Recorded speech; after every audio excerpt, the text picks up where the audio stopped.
Shalom rekan-rekan PPGT, dimanapun kalian berada, salam sehat bagi kita semua. Pada saat ini kita akan membaca dan merenungkan firman Tuhan sesuai dengan bahan Bina Muda. Dari Matius pasal 22 ayat pertama sampai dengan ayat yang ke-14. Tapi sebelum itu, kembali mari kita berdoa. Kepadamu ya Tuhan, pada saat ini, lewat media sosial, kami kembali diingatkan untuk membaca dan merenungkan firman Tuhan di dalam kehidupan kami. Selaku generasi muda, ada waktu yang sudah Tuhan persiapkan bagi kami semua untuk mau membaca dan merenungkan sejenak akan firman kebenaran-Mu ini. Berkati, urapi dengan kuasa Roh-Mu yang kudus, agar firman kebenaran-Mu ini Tuhan memampukan generasi muda untuk tetap bekerja dan berkarya di tengah-tengah kehidupan masa muda mereka. Berfirmanlah bagi kami semua, karena kami sudah siap untuk dibaharui oleh firman kebenaran-Mu. Di dalam anak-Mu Yesus Kristus, itulah firman yang telah hidup bagi kami semua. Amin. Matius pasal 22 ayat pertama sampai dengan ayat yang ke-14. Firman Tuhan berkata demikian. Perumpamaan tentang perjamuan kawin. Lalu Yesus berbicara pula dalam perumpamaan kepada mereka.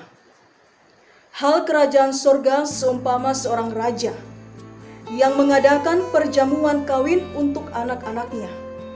Ia menyuruh hamba-hambanya memanggil orang-orang yang telah diundang ke perjamuan kawin itu. Tetapi orang-orang itu tidak mau datang. Ia menyuruh pula hamba-hamba lain pesannya. Katakanlah kepada orang-orang yang diundang itu, sesungguhnya hidangan telah kusediakan. Lembu-lembu jantan dan ternak piaraanku telah disembelih. Semuanya telah tersedia. Datanglah ke perjamuan kawin ini. Tetapi orang-orang yang diundang itu tidak mengindahkannya. Ada yang pergi ke ladangnya, ada yang pergi mengurus usahanya, dan yang lain menangkap hamba-hambanya itu, menyiksanya dan membunuhnya. Maka murkalah raja itu, lalu menyuruh pasukannya ke sana untuk membinasakan pembunuh-pembunuh itu dan membakar kota mereka. Sesudah itu ia berkata kepada hamba-hambanya, perjamuan kawin telah tersedia, tetapi orang-orang yang diundang tadi tidak layak untuk itu. Sebab itu pergilah ke persimpangan-persimpangan jalan dan undanglah setiap orang yang kamu jumpai di sana ke perjamuan kawin itu. Maka pergilah hamba-hamba itu dan mereka mengumpulkan semua orang yang dijumpainya di jalan-jalan, orang-orang jahat dan orang-orang baik, sehingga penuhlah ruangan perjamuan kawin itu dengan tamu. Ketika raja itu masuk untuk bertemu dengan tamu-tamu itu, ia melihat seorang yang tidak berpakaian pesta. Ia berkata kepadanya, "Hai saudara, bagaimana engkau masuk kemari dengan tidak mengenakan pakaian pesta?" Tetapi orang itu diam saja.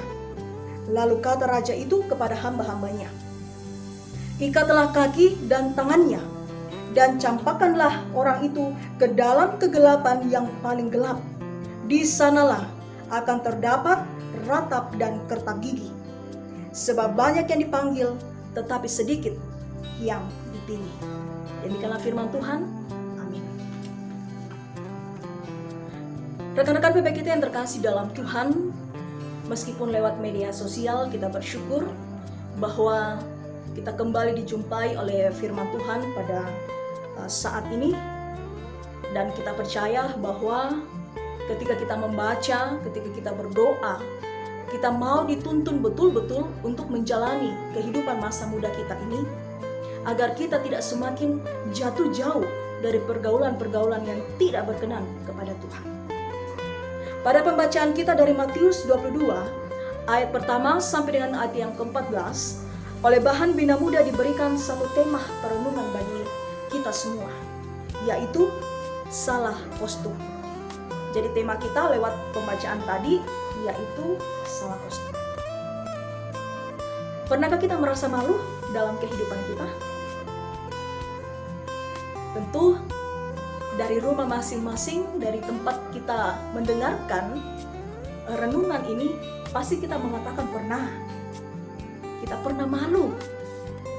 Tetapi pernahkah kita merasa bahwa ketika ada perasaan malu dalam diri kita, pernahkah kita mau untuk memperbaiki agar kita tidak mau jadi memiliki perasaan atau sikap malu dalam diri kita? Salah kostum. Ada sebuah contoh, seorang siswa ketika pergi ke sekolah, dia menggunakan pakaian putih abu. Tetapi ketika dia memasuki sekolah, ternyata semua teman-temannya ini menggunakan pakaian pramuka. Jadi dia yang paling menonjol karena tidak sama seperti dengan teman-teman yang lain yang memakai pakaian pramuka. Dia hanya sendiri memakai putih abu-abu. Jadi kalau biasa bahasa gaulnya mungkin dikatakan torsenga. Jadi ketika perasaan dari siswa ini, dia rasa sangat begitu malu.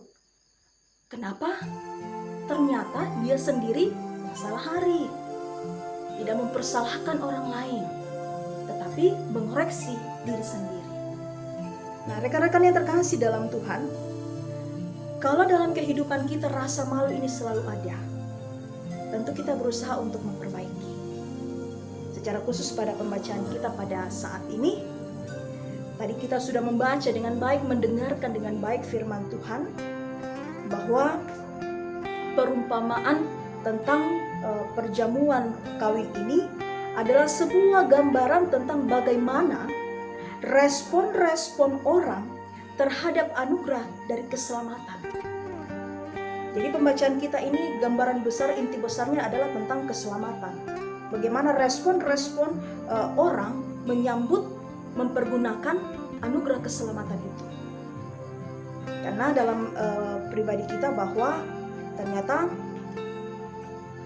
begitu banyak persoalan, begitu banyak hal yang kita jumpai kepada orang-orang tua kita. Karena kita sendiri, rekan-rekan PP kita masih begitu muda, tentu banyak melihat bagaimana orang-orang di luar sana menyambut, mempergunakan yang namanya anugerah keselamatan itu. Jadi dalam pembacaan kita pada ayat yang kedua, ternyata raja yang digambarkan pada pembacaan kita itu adalah Allah sendiri, Tuhan sendiri. Jadi raja itu adalah Tuhan. Mendapatkan begitu banyak respon dari anugerah yang diberikan secara cuma-cuma ini. Kita bisa melihat bersama. Dia mempersiapkan segala sesuatu untuk umatnya. Allah mempersiapkan segala sesuatu dengan baik hanya untuk kita semua. Saya dan kalian semua. Pada ayat yang keempat dikatakan, Ia menyuruh pula hamba-hambanya yang lain pesannya. Katakanlah kepada orang-orang yang diundang itu, sesungguhnya hidangan telah kusediakan. Lembu-lembu jantan dan ternak-ternak piaraanku telah disembelih. Apa maksudnya ini? Bahwa Allah memberikan kita segala yang terbaik dalam diri kita. Tidak pernah Allah mendatangkan kecelakaan bagi kita. Kitab Yeremia mengatakan. Berarti dalam kehidupan kita ini, segala sesuatu yang terbaik dalam kehidupan kita itu Allah yang menyediakan. Ketika Allah menyediakan dengan baik segala sesuatu dalam kehidupan kita ini, pertanyaan bagi kita, apa yang harus kita lakukan? Bagaimana kita bisa mengelola anugerah keselamatan yang Tuhan berikan, Tuhan persiapkan dengan baik di dalam kehidupan kita? Banyak orang-orang di luar sana yang mempergunakan anugerah dari Allah itu secara sia-sia. Tidak pernah mengindahkan bagaimana menjalani anugerah atau mempergunakan anugerah keselamatan dari Tuhan itu. Kita sebagai anak-anak Tuhan, terlebih lagi bagi kalian generasi muda, masa muda adalah salah satu masa di mana kalian semua harus betul-betul menjalani tanpa ada penyesalan di belakang.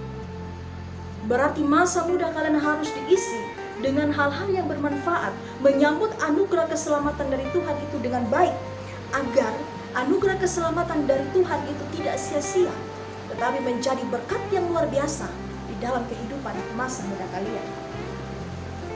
Rekan-rekan PPKT yang terkasih dalam Tuhan, keselamatan yang diberikan oleh Allah ini, sebagai seorang manusia, terkadang kita mencari hal-hal yang duniawi, yang menyenangkan dalam kehidupan kita, yang betul-betul membuat kita senang.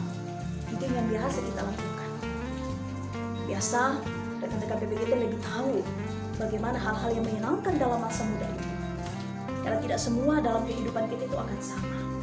Tetapi perlu kita refleksikan dalam diri kita, bagaimana menjalani masa muda kita itu. Hal-hal duniawi tentu kita lebih tahu. Hal-hal apa yang kita lakukan dalam kehidupan kita dalam masa muda yang condong kepada hal-hal duniawi. Untuk itu, rekan-rekan PPKT, sekali lagi, jangan kita menyia-nyiakan masa muda kita hanya untuk hal-hal yang tidak berguna. Siapa yang rugi, siapa yang susah, kita sendiri dan keluarga kita. Jadi ketika anugerah keselamatan itu diberikan kepada kita, kita jangan menolak. Kita jangan mengatakan bahwa saya tidak sedia, saya tidak siap. Tetapi Allah memberikan anugerah keselamatan itu cuma-cuma, kita menyambut dan kita betul-betul menghidupi dalam kehidupan kita. Jangan seperti pada pembacaan kita, ada yang sibuk di ladang, ada yang sibuk dengan kesibukan sendiri ketika anugerah undangan itu datang di tengah-tengah kehidupan imannya. Jadi, camkan dalam kehidupan iman kita. Ketika anugerah datang, anugerah keselamatan itu datang dalam diri kita ini, kita sambut undangan itu. Karena Raja yang luar biasa telah memberikan kita undangan di tengah-tengah kehidupan kita. Rekan-rekan yang terkasih di dalam Tuhan, saat ini kita sedang menghadapi persoalan serius dalam masa muda di seputaran gaya hidup kalian. Tentu gaya hidup kita ini lebih condong di mana gaya hidup kita mau menampilkan yang terbaik. Allah juga rindu sebenarnya bahwa umat yang Dia sayang, pemuda-pemuda yang Dia kasihi, juga mampu menampilkan yang terbaik dalam masa mudanya. Jadi gaya hidup kita biasanya membuat kita itu semakin jauh daripada Tuhan. Kita melihat gaya hidup orang lain, kita mencontohi. Kita melihat apa yang orang lakukan, kita contohi gaya hidup mereka. Tetapi dalam kehidupan kita ini, kita melihat bahwa ternyata gaya hidup kita ini harus berpadanan dengan firman Tuhan.